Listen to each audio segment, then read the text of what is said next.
Domaine est l'un des 3 pontes de Brakmar. Fidèle à Brumaire et fondamentalement mauvais, il est comme le protecteur, empli de l'amertume de la défaite depuis l'aurore pourpre.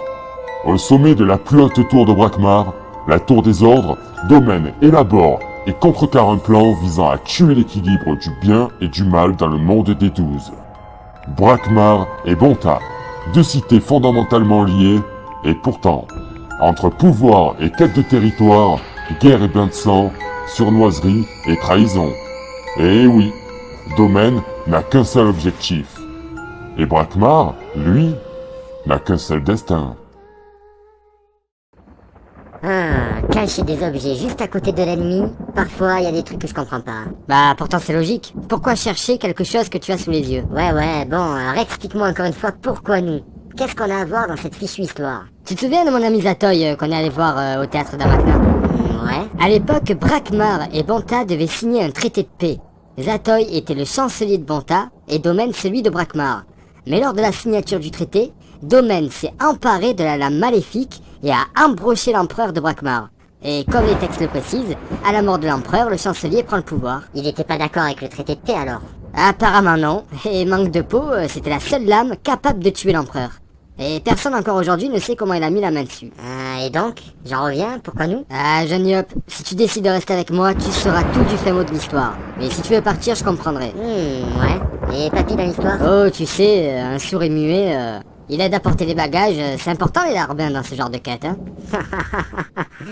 Ça m'aurait pas pu, t'as entendu papy? Bah non, il est sourd, abruti. Ah, bah oui. Ok, nous voilà arrivés. On met les Dofus en sûreté dans un coffre et on se repose un peu. T'as pas dormi? Impossible. Toutes ces histoires d'empereur et de chandelle, ça me fout la trouille. De chandelle? De chancelier? Putain, mais t'en rates pas une. Ah, c'est à peu près pareil, hein. Mais où est papy? Papy? Papy? Papy? Bah, je pense que toutes ces histoires y ont foutu la frousse, c'est normal en même temps. Non, c'est vraiment étrange là. Bon, ok. D'accord. Ok, restons calmes. Restons calmes. Ok, alors le coffre est vide et papy est parti. Soit ce vieux con est parti promener un peu les équipements, soit il nous les a volés. Bon allez, plus une minute à perdre, on va le chercher tout de suite. Très bon travail, Amairo. Ils ont gobé ton histoire de sourd et muet? Et je comprends pas. Pourquoi me missionner auprès de ces 2 pioutes déplumés? Non, le cran, c'est beaucoup trop. C'est un danger pour la suite. Pas fut.